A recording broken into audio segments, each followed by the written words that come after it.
Hi, so one of the most common questions I get is what actually is hypnotherapy?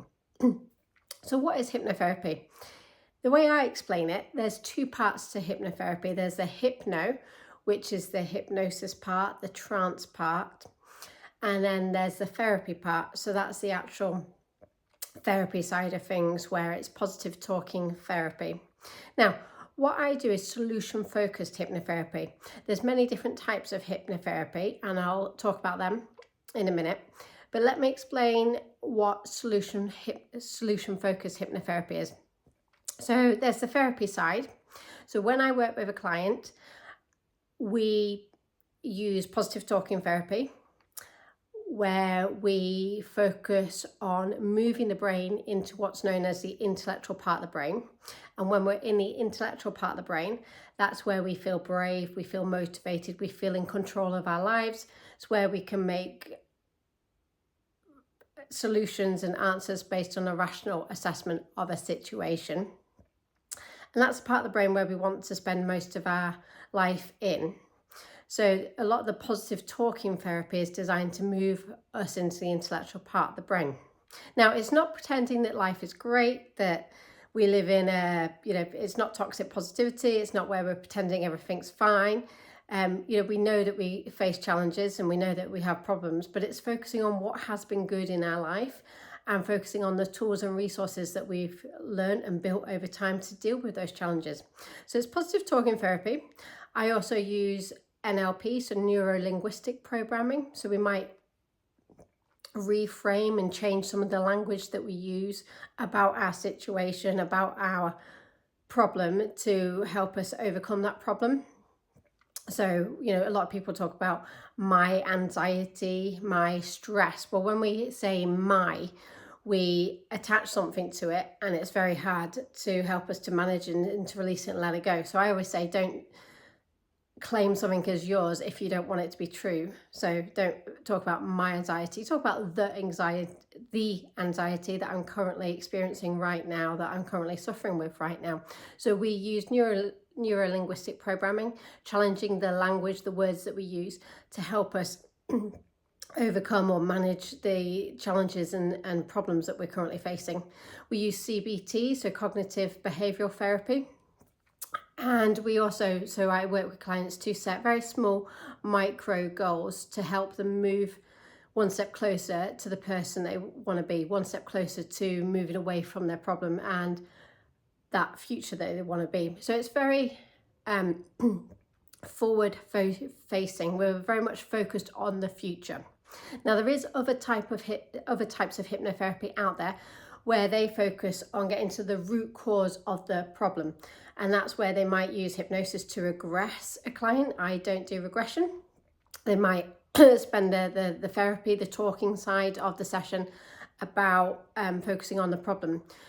But the research shows that's not necessarily particularly beneficial to the client. And actually that also means that the client can have a not very pleasant session. So my hypnotherapy sessions, people actually look forward to them and they leave the sessions feeling good.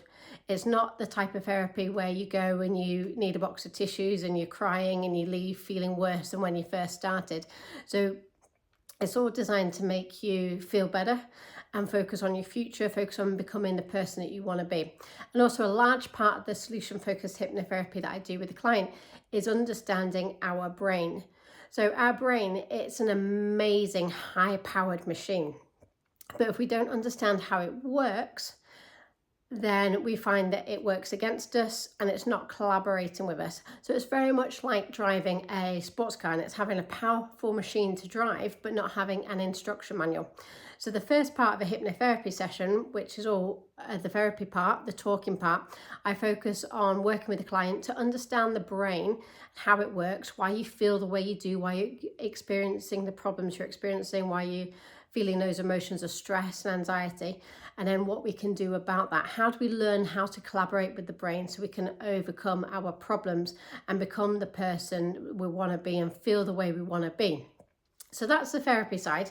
Then the second part of hypnotherapy, of a hypnotherapy session, is the actual hypnosis part. Now, the hypnosis part is when you'll go into a trance-like state. Some people, especially if you've seen it on TV, you might think it's sleeping, but it's not sleeping. You're not actually sleeping.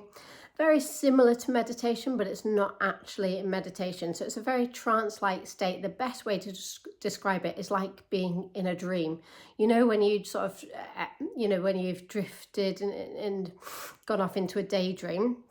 So, and that might be when you're running running or walking a regular route, working out at a gym, watching the same TV. You know, when we kind of do things on autopilot and we find ourselves going off into a daydream. That's very similar to what this hypnosis trance experience will be like. Many people have concerns about the hypnosis part of hypnotherapy because what they imagine the hypnosis part to be is what they've seen when they go on holiday and you see a stage hypnotist. Now, hypnotism and stage hypnotism in particular is very different to the hypnosis part in a therapy session. So stage hypnotism, that's where somebody will be put in a hypnotic state and they're made to do silly things like walking around and clucking like a chicken. Now, that is entertainment and that is for the stage. That has no place in hypnotherapy. So that's nothing that you will experience, no matter what type of hypnotherapy you choose to experience. You won't be doing any of that sort of stuff. The hypnosis that I use, it's a trance that's designed to just calm and relax your brain, make you feel calmer, more confident, more in control. We will put in place some positive suggestions that align with the person that you want to be. Now, this is the other thing that people worry about when it comes to hypnosis. They think it's brain control. They think that the hypnotherapist has control over the brain. They don't. And what I actually think hypnosis is actually giving you control back of your brain. You get control back in your brain, because how many times are we just running through life where our brain is on automatic pilot, where our brain is sabotaging ourselves? An example being when we've woken up in the morning and we're committing to being healthy and following a healthy sort of routine. So I'm going to eat healthy, I'm going to move a bit more.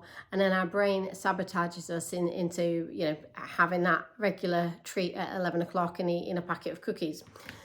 So hypnosis actually gives you control back of your brain. There will be subtle suggestions and it's up to you whether you accept them or not. So a hypnotherapist can't actually take control of your brain. They can't sort of say, all right, transfer £1 million to my bank account after this session because you think I'm amazing. It doesn't work like that. You will just reject anything that you don't want to be true. So an example being, I'm vegetarian, each to their own. So this isn't a video about whether you should be vegetarian, vegan, a meat eater, but I'm vegetarian and I've listened to hypnosis tracks that are designed to focus around weight management and healthy eating, where the hypnosis track is very much, this is somebody else's track, where it's focused on hypnotizing you to, or having suggestive thoughts about how eating meat is really good for you and you should eat more meat, less carbs, and that side of things. Now, I'm still a vegetarian. So what happens is my brain has taken in that suggestion, but it's rejected it, okay? And the type of solution hypnotherapy that I use is very soft suggestions. So rather than saying, right, you will never ever eat a packet of crisps again, it's about knowing that the solutions and answers are somewhere inside of you. So the language that I would use in a hypnosis track is, rather than telling you to never eat chocolate, never eat crisps, which is very directive, and then you can or cannot, you make that decision whether you want to accept that. I use more softer suggestions where it's like, you know what's right for you, you know what healthy eating looks like. And so those suggestions are more aligned with what deep down you know. And that means that you're more likely to accept it. So when I've listened to a hypnosis track and it's telling me to eat meat, I just reject that suggestion. And I'm less likely then to be accepting of the whole overall track. And that's why I use more indirect suggestions rather than direct suggestions. But going back to the original point, with hypnosis, it's not brain control. You can't have a suggestion put inside your head that doesn't apply to something that you really want. If it doesn't work, you'd reject it, okay? So you don't have to worry about any type of hypnotherapy where it's brain control, where you'll be encouraged to do something or that's not aligned to actually your goals. So the hypnosis track is really pleasant, really nice, really relaxing. And it's just designed to calm your brain, because when our brain is more in control, when it's more calm, when we're in that intellectual part of the brain, that's where we feel more in control. We're able to be the person we want to be. We're able to make decisions based on rational solutions and answers based to the assessment of a situation and based on the person we want to be. And that's the hypnosis part. So hypnotherapy, it's great. There's the two parts to it. That sessions normally with me, it's a sessions of sort of 50 to 60 minutes, and the first half is the therapy side, second half is the hypnosis part. When I work with a client, they have a hypnosis track that they also listen to in between sessions. And yeah, it's really pleasant, really nice. It's nothing to be worried about. I do understand that people have questions, they have concerns. So check out some of my other videos where I talk about some of the frequently asked questions. If people are a little bit nervous about the hypnosis part, what I quite like doing with a client is I'll let them have a hypnosis track, and they can listen to that, when they're walking around the house doing housework or something. So they're not actually in that hypnotic state. So they can listen to the words and the language, and they feel confident and reassured that there's nothing in the hypnosis trance that's to worry about.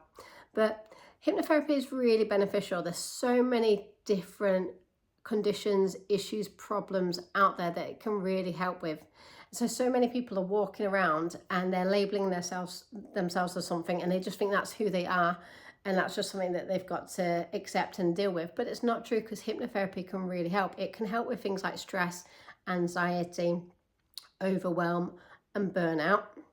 And not just those things, but there's a lot of conditions that are then related to stress, so things like OCD, IBS, PTSD. Hypnotherapy can help all of stress and anxiety related conditions. A lot of weight management issues are related to stress and anxiety.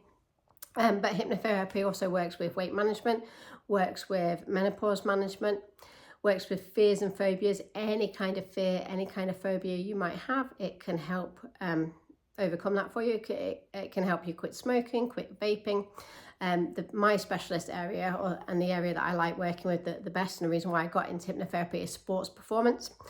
So rather than overcoming a problem, it's about focusing on a goal and an aspirational goal. So it helps you to basically perform at your best. So if you're an athlete, sports person, a performer, a creative, and you've got an aspirational goal and you want help moving in and basically getting and achieving that goal and reaching your peak potential, then hypnotherapy, especially the hypnotherapy I do, is really beneficial and can really help you.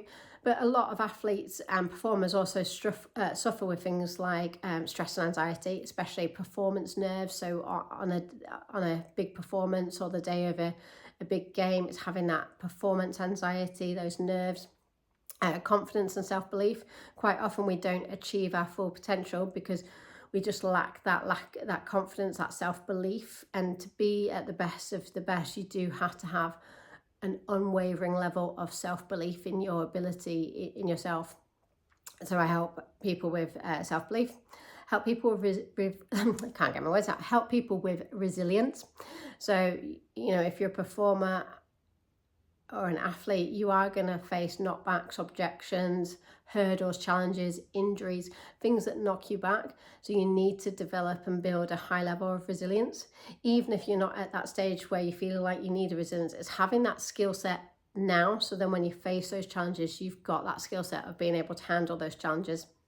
So a lot of the stuff that I do when I work with performers and athletes, it's not just helping them in the short term, but it's actually giving them skills for life that will help them not just in their specialist field, but help them with their personal life and just their life and the rest of their journey. So yeah, and a lot of when it comes to performing, it does come down to the brain. It's not just physical. So sport is not just physical, it's mental and emotional. If you think about people lining up at the 100 meters at the Olympics, they have all trained, they all have the ability to run an amazing short time for that 100 meters. Otherwise they wouldn't be there lining up at the 100 meters at the Olympics. And what is the difference between the champion and the winner and the people that don't get first place is the mindset, the brain, the mental conditioning that they've done. And a lot of athletes, especially now athletes and performers, are realizing that it's a mental game as well as a physical game. It's not just about learning your skill and the tactics and the strategies, it's learning the mindset and the mental conditioning. And more people are realizing it. And those that do realize that are the ones that will help take their performance to the next level. So yeah, lots of different conditions. You can see how passionate I am on that topic. Lots of different conditions, areas that hypnotherapy can help with. There are other areas that I haven't mentioned, things like fertility, oncology. They're areas that I personally don't specialise in, but if you have any questions, reach out to me, because I can then help direct you to a hypnotherapist that does specialise in those areas. But yeah, hypnotherapy can help with a lot of things, so you don't need to struggle anymore. Even things like acne, rosacea. I was actually blown away when I first started my training to becoming a hypnotherapist at actually how much hypnotherapy can help with. So if you're facing any kind of problem or issue, it's worth looking into and seeing whether a hypnotherapist can help you with it. And even if you've tried different types of therapy, there's different types of therapies out there, like counselling. There's traditional hypnotherapy, there's CBT, NLP. There's a lot of different therapies, and it's worth trying different therapies that work for you, worth trying a different hypnotherapist as well, because it's about that relationship with the hypnotherapist and that rapport that will help you get the results. So yeah, hopefully you found this video useful. I'd love to hear your comments. If you have any questions, comment below and let me know. And look out for some more videos. But ask some questions and I will answer you. Bye.